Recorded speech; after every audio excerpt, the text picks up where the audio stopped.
Hey guys, it's Scott from fxmissions.com. Just a note, I've finished the trilogy of anthologies from the forefront, and all 3 books are currently available on Amazon.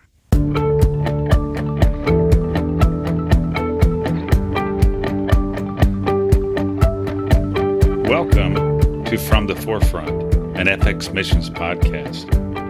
Stories about courageous souls who felt the call of missions and obeyed.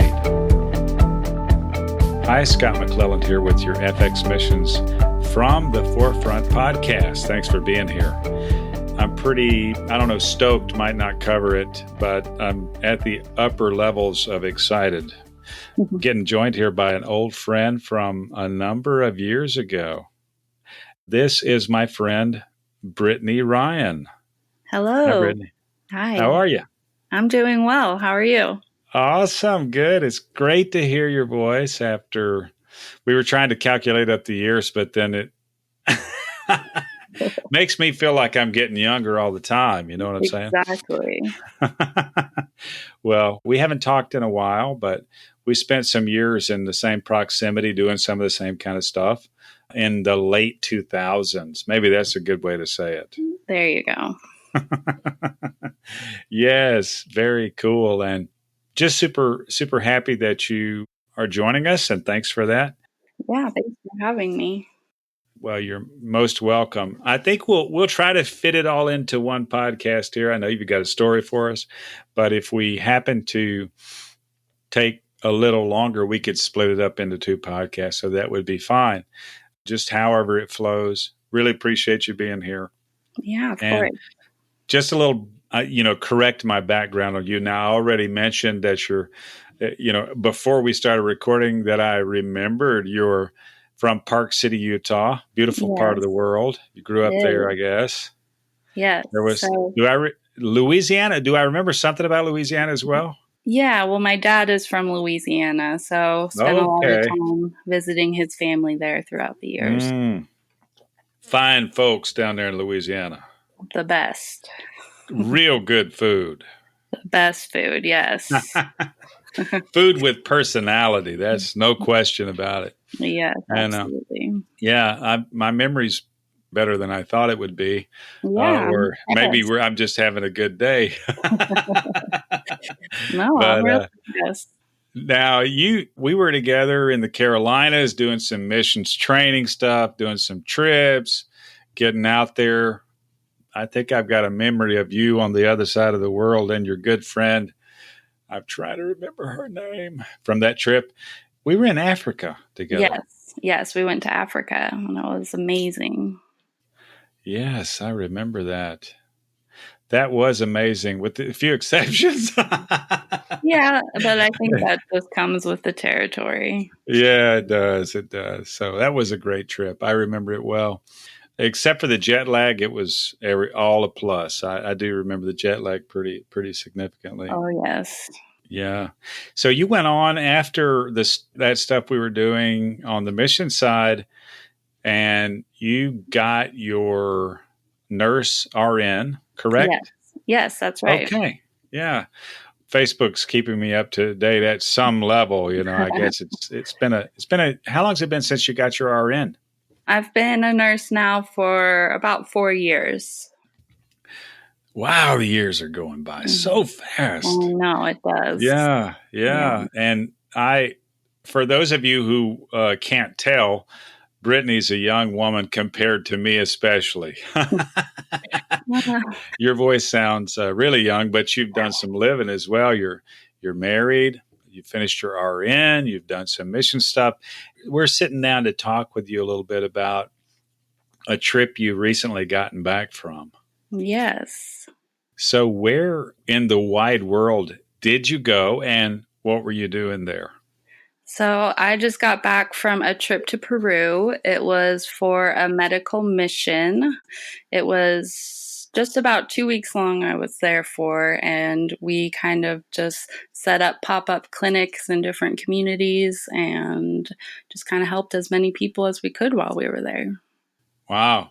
So you wouldn't know this. I don't think I probably ever mentioned it to you, but Peru was like one of the first places as a middle schooler that I discovered, hey, in my social studies book, there's some other part of the world, and it's so different than where we are in Lima, Yeah. Peru. Which was the place. Did you guys travel through Lima? Yeah, so we flew into Lima. We didn't spend much time in Lima. We spent our first night, if you can call it a night. We slept about 3 hours in a hotel in Lima, which was an Yeah. experience in itself. And then the next morning, we flew to Cusco and then traveled to Urubamba. We worked with a hostel they have there called the Llama Pack Project, and we stayed there. And they were kind of the coordinators for us to the different communities nearby. Okay, so your first flight, you were coming from the States, you flew into Lima, your team kind of was leaving from the States together to get there, or you met up there? So our team there was about 12 of us on the team, and no one really knew each other. So there was one person traveling from Canada, but everyone else flew from the States. And most of us met in Atlanta and then flew from Atlanta to Lima. And then the other two met us in Lima. Okay. The lonely Canuck bringing it in from Canada. That's cool. That's cool. They always bring something special to a team. I've always loved working with Canadians. Yeah, she was great. So you guys were all in the medical side. You're a medical team, but didn't know each other in advance. Am I right? Correct. Okay. There was also two dentists and one doctor from Bolivia that met up with us as well. Okay. So you guys were maybe a team of 15 or whatever there by the Yeah, time it was all said and done? exactly. Wow. Cool. Now, tell me how you found out about the opportunity to serve in medical missions.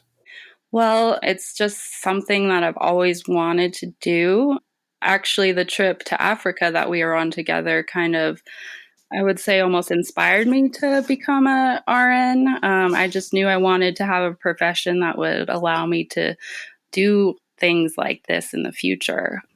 So after being a nurse for about 4 years now, I was kind of in almost a slump in my profession where I was just frustrated and I was like, I don't know if I want to be a nurse anymore. And I just really felt led to pursue a mission because I was like, hey, this is one of the reasons why I wanted to become a nurse. Like, let's get back to the foundations of why I started this. So I just started kind of searching online for different organizations and different trips that are offered. And I came across the organization called Project Helping Hands and kind of browsed their website. And when I saw the trip that they do to Peru, I was just sold because I've always wanted to go to Peru.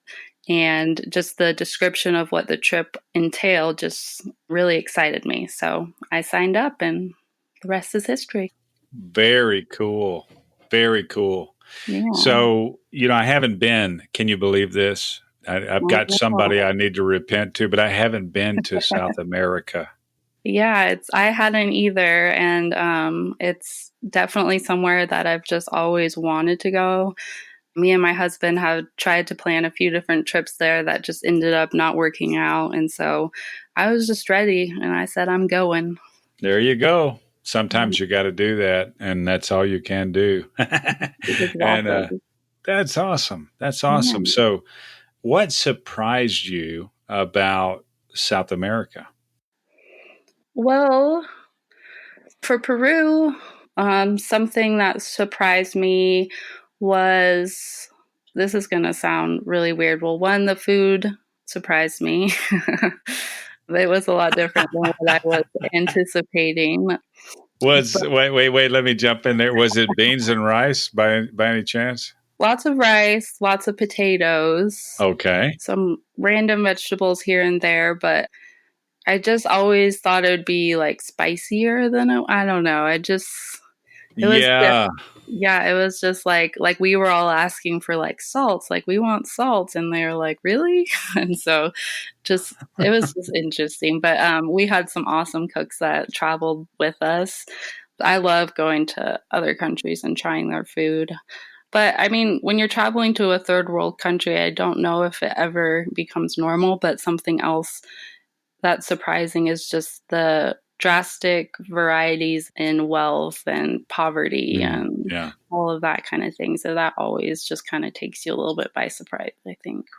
Yeah. Yeah. Like the poverty divide or whatever. I mean, there's a big percentage, I would speculate, of the Peruvian population that is below the poverty line. Does that Yeah, sound right? I would say that's right. Yes. I don't know if it's like the rest of Latin America, but that's true in the places that I've traveled in Central America and Mexico. Yeah. Very, very true. With the heavy starches and no spice and a lot of color. I bet there were a lot of colors. People wore a lot of different colors. I Oh, would bet it yeah. was colorful. Yeah. Uh, Very colorful for sure. in terms of travel, you guys flew into Lima, and then Hmm. from there, how did you travel? You took the next flight. I guess you took a smaller plane to Cusco or whatever. Yeah. We took a smaller plane to Cusco the next day. And it's kind of crazy. They have flights that leave from Lima to Cusco like every 30 minutes. It's just like a big trafficked flight they do. But me and another team member got put on a flight later than the rest of the team. And then half the team from the first flight missed their flight because, of course, that just happens when you travel in big groups, I guess. Um, Yes. So, there was a little bit of a delay that we weren't anticipating, but we got there. Yeah, you finally got there, and I guess with that frequency of flights, there's a lot of people going to that destination. Yeah, it's a very popular destination because that's where people fly into to go see Machu Picchu and Mm. Rainbow Mountain. And there's a lot of tourist attractions where people will fly into Cusco. Okay, okay. And so once you guys got to Cusco, how far out did you go from there? And before you kind of staged up and then worked different villages, I guess. Am I right? We took a van from the Cusco airport to Urubamba, which is about an hour and a half to 2 hour drive. And then we were staying at this Llama Pack Project hostel, and we did about two different locations for clinics over 3 days there. And then after that, the team went up into the more remote mountain villages from there. Yes. I could imagine it got remote quickly. Like you fall off the edge of town, I would imagine. Yeah, I mean, it was pretty crazy. So I think it was our second day there. I got very sick and, Mm. just all of the things that you don't want to have happen to you when you're on a mission with just throwing up and all of that kind of stuff. So Oh no. I know it was kind of rough, but so the rest of the team, after we had finished our first few clinics, they took a van to the first mountain village that we went to. They kind of were warning us because the road that we had to drive up was very windy, and you literally drive over a mountain that's like 14,000 feet and down into a town over on the other side. And so it was beautiful, but it was definitely a road that a lot of us were not used to driving on. Yeah, I could imagine it. Some of that must have felt treacherous. Yeah, definitely. I mean, you're most people don't live at like any elevation, and here we are and the road, and you're in a van and it's bumpy, and yeah, it can be quite treacherous, but the sights I think make it worth it because it just feels like you're just living in this dream. Like, how is this real? It's just so different from anything you see here in the States. Wow. Wow. Yeah. I've had some similar experiences outside the country, and it's hard. I mean, it's just hard to get words that do it justice, those kinds of experiences.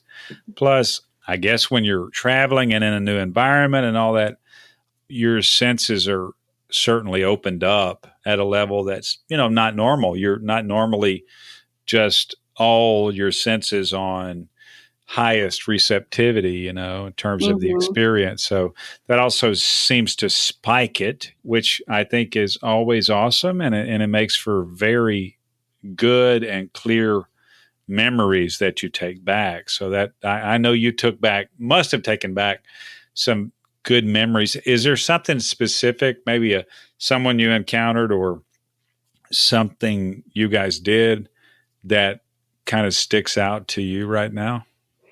Well, the thing that's really stuck with me the most at this point is one of the young boys that we took care of in the clinic came, and he was about 12 years old, and he was telling us how he had a lot of pain in one of his legs, and he fell when he was about 2 years old, and he's always had problems with it ever since. Mm. And so, luckily, the doctor that was there with us from Bolivia, he was an orthopedic surgeon. And so I asked him to come examine the boy's leg. It was very obvious to him that he actually had fractured his hip when he was 2, and it just never healed correctly. So that's Wow. like one of those things where this boy lives and the access that he has to healthcare, it's not very likely for him to get any kind of surgical procedure or anything that he would need to fix his leg. But we are in the works of trying to get that for him. The Mm. surgeon that I was with has agreed to do it for him for free. So they're just trying to work out the logistics to that. So I think that Wow. just really stuck with me because I just think of all of the things that I know I take for granted, having 2 working legs. And as a young boy who was so nice and so helpful to all of us, the change it could make for him to be able to have a surgery that would be so easy for any child to have here in the US. Wow. Is there a first name? Do you remember the little boy's first name? It was Eduardo. Eduardo. So Mhm. for Eduardo, are they looking to get him to the normal facilities for the doctor that was there, or are they looking to how are they thinking about getting that corrected? I know it'd be hard to do that kind of procedure, on the edge of the earth somewhere. Yeah, I mean that you got to be in a exactly. clean Yeah. environment, et cetera. Yeah, so the surgeon is trying to work with the hospital in Lima to have it done there. Mm. And like the organization or the surgeon's organization would kind of pay for his family to go there and have the procedure done. And then he said that if that won't work out, then he just wants to pay for travel expenses for the boy and his parents to go to Bolivia to have the procedure done. Yeah, in his normal environment, in his shop, if you will. Yes, He exactly. knows he knows what to expect, and he Yeah, knows what the tools and equipment and resources and help and all that. yes. Eduardo, can you imagine injuring yourself probably before, memory? He probably Mhm. may or may not have remembered that. And then, being in a position where you had to basically perpetuate the injury in an attempt to be mobile Yeah. for that long. I mean, I can't, and I can't imagine the pain he probably feels just living everyday life, just not having his hip properly placed or healed. Or he was just one of those people that just stick with you because he was so kind and he was helping interpret for us, because we had like the Bolivia team and some other people we had with us obviously spoke Spanish, but the communities that we were in spoke a language called Quechua. So there was sometimes like a 3 translation that had to happen from like English to Spanish and then Spanish to Quechua. So it was very interesting, but he was just such a sweet boy and he was helping us and he was so happy and positive. And it's just, I just wanted to do whatever we could to help him. Yes, absolutely. I remember the first time I heard, the triple translation thing. We were in a very rural village in southern Mexico. And I remember hearing those sounds. The sounds of Spanish and the sounds of English obviously are different, but they're kind of in the same family, or maybe Right. they're extended family. Yeah. But when you pull out a tribal language from a Native Americans, Mm-hmm. what the sound that makes, I will never forget Yeah. being just overwhelmed with that. Yeah. It's pretty cool to hear their native language. And one of the translators, we had an awesome team of translators that were with us, and he was kind of telling me about the Quechua language and how a lot of the native people now don't want their kids to even learn to speak Quechua because they kind of associate that with like a lower class of people almost. Mm-hmm. And Yeah. how it's just like so sad for that population and just for the history of the land and just everything that the native language could just potentially just almost diminish to where it's just those small communities speaking it. Mm. That would be a loss. That would be a terrible loss to Yeah. have that to vanish like that. Because, like you say, language is part of who you are. It's culture. It's the life experience.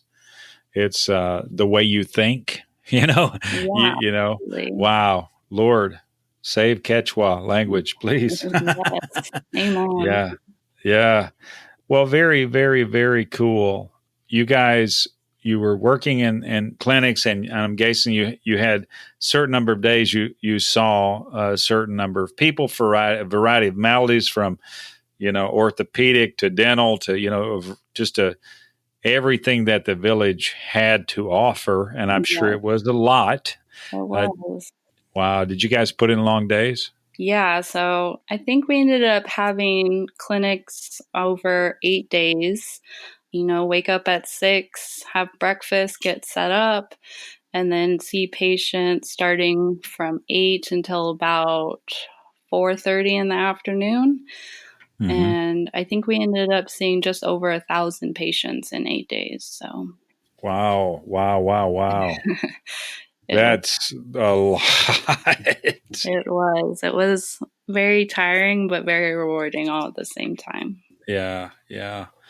I'm inspired, and I know others will also be inspired by your willingness, to step out and to get into the fray, if you will. Mm-hmm. That's that encourages me. Of course, I stay somewhat busy when it comes to missions, and I go, different places and all Right. that. I'm not trying to not trying. That's not my emphasis here, but I really appreciate you taking some steps there. And I know that you face some obstacles, from the desire stage to the point that you get on the field. Right. There are a number of things that basically threaten your life, or there's something is going to stand against anything worthwhile. Yes. And you overcame that. Does anything come to mind for you when you think about some of the things you had to overcome to actually get to Peru and get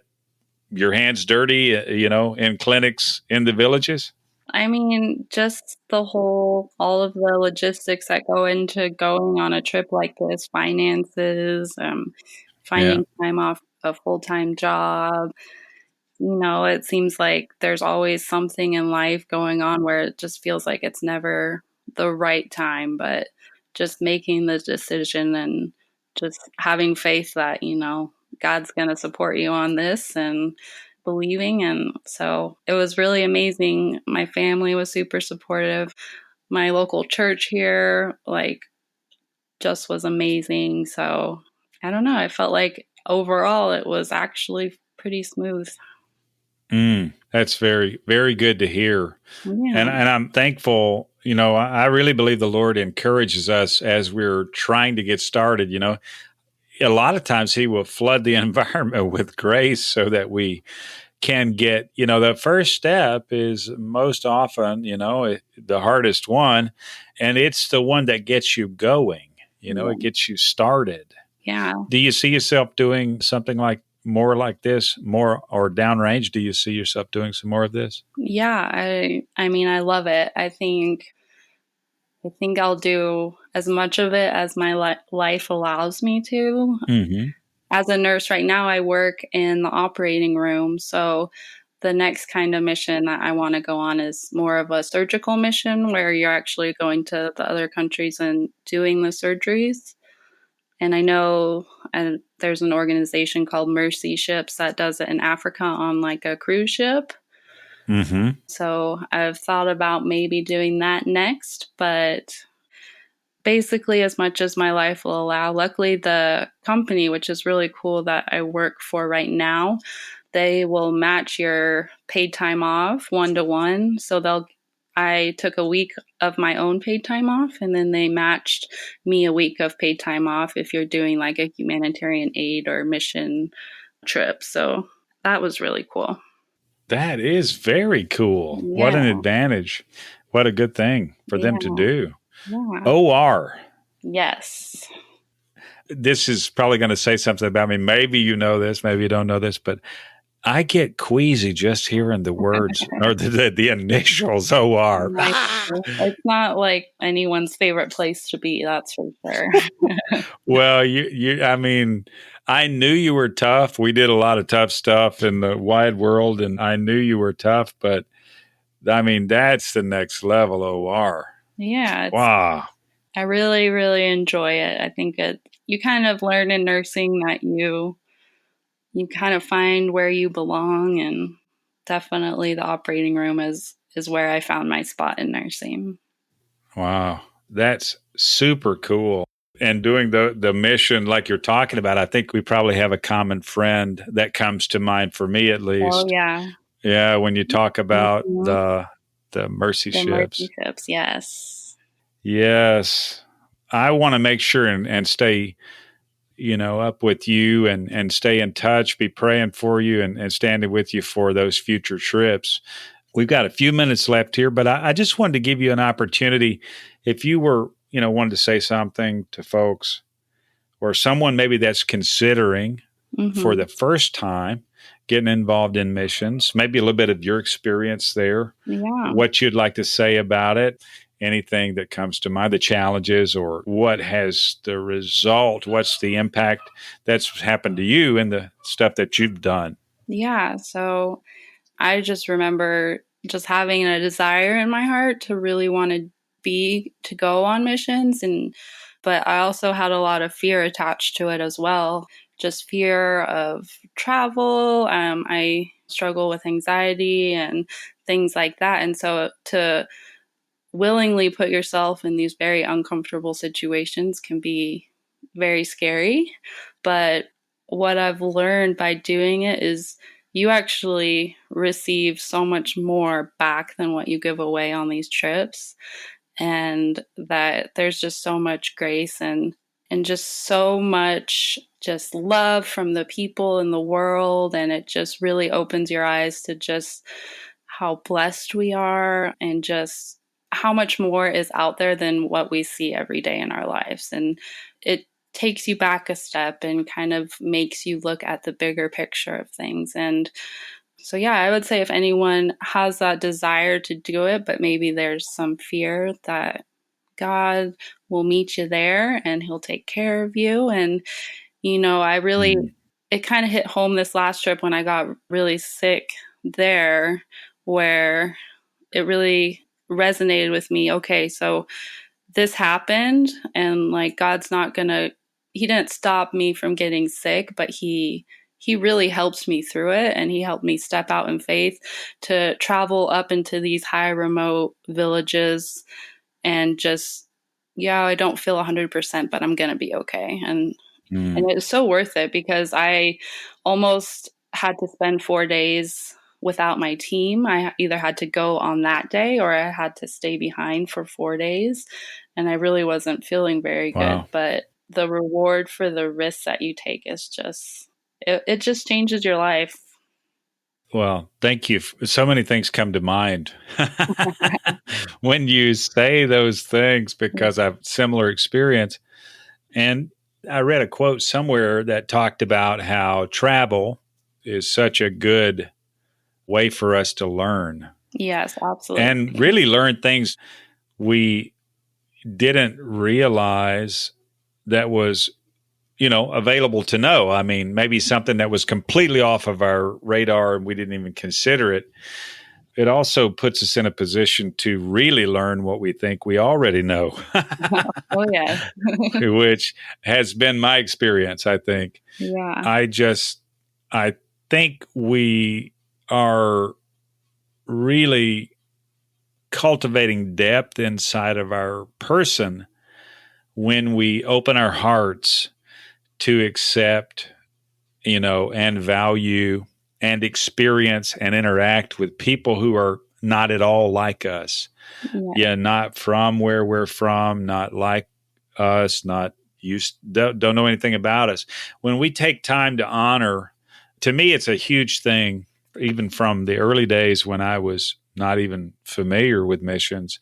I remember a guy came from Eastern Europe to I was a part of a very little church in a very little place in a very remote part of East Texas as a young person. Mm-hmm. And I remember when that guy came there, I just felt so blessed that this guy would care enough about us to come halfway around the world, right. Yeah. And that said something to me about God's valuing me, because he must have valued me if he sent this guy from all that distance. Yes.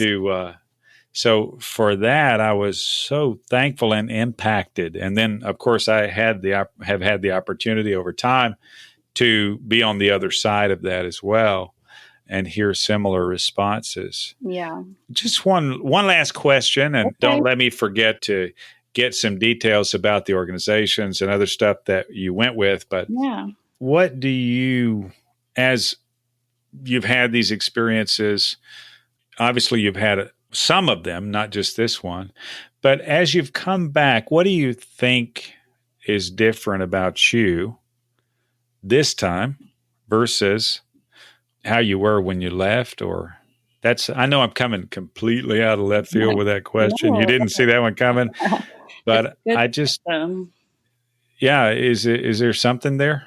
Yeah, I would definitely say so. I think for me, this definitely put into perspective of why I chose the career I did.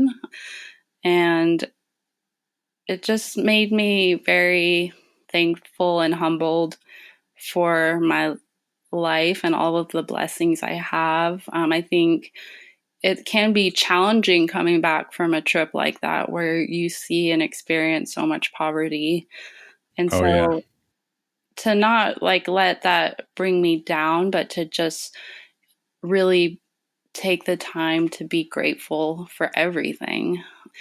And even the things in your life that you think aren't that great, but finding the blessing in those things. And just appreciating. I think it just made me more appreciative for everything I have here, and just appreciating being a nurse, even though it can be very hard and very challenging, but to be grateful that I get an opportunity to touch other people's lives.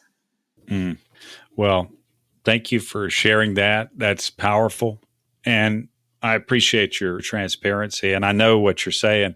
There's kind of a reentry turbulence when you're coming from a very impoverished environment. Yes. I remember standing at the flip-flop section of REI after I'd gotten back from a very remote part of southern Mexico. Yes. And just being angry. Oh, yeah. I was so angry. Look, we've got 1,000 flip-flops here in every color. And, I was that was me. You know what I'm saying? I was having a reaction. No, I think that's common. And they talked about that with us before we came home. And it's funny because living in a smaller town where we live, whenever we're in a larger city, we'll go to Costco to stock up. When my husband was picking me up from the airport, he's like, let's go to Costco. We need to do a Costco run. I was like, not this time. That's probably Give me a couple of days. Yeah, the worst place I could go right now. Yeah, it is something. And if you haven't experienced that, I hope that you do, because you'll be better for it. You'll be richer and have more personal depth and a fuller experience. Thank you for sharing that with us. Now, if we could cover just the names of the organizations, maybe for those who are in medical and are interested. Yeah. What can you tell us? I mean, the organization you went with, anybody you could recommend, that kind of stuff. Yeah. So the organization I went with is called Project Helping Hands. They're based out of Portland, Oregon, and they go to all over the world. I think they probably go to at least 10 to 15 different countries. And so their website's projecthelpinghands.org, and they're always looking for volunteers. And I really could not recommend the organization more. It was a great experience. Wow. Yeah. I think I have a friend who works there. Oh, really?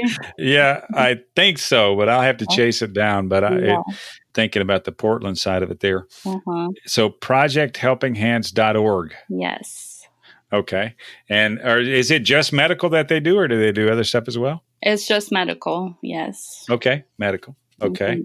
And I'll tag them up in the show notes here, so folks can have an easy way to get to them. Now, if somebody's got a follow-up question for you, or they want to reach out, of course they can reach out to me. I could pass that information on to you. Yeah. But if you want to include an email or anything like that, or any way to reach out to you to follow up, they can email me. It's my name, Brittney Ryan 661@gmail.com, and I'd be happy to chat with anyone, answer any questions. Okay, Brittney Ryan 661@gmail. Yeah.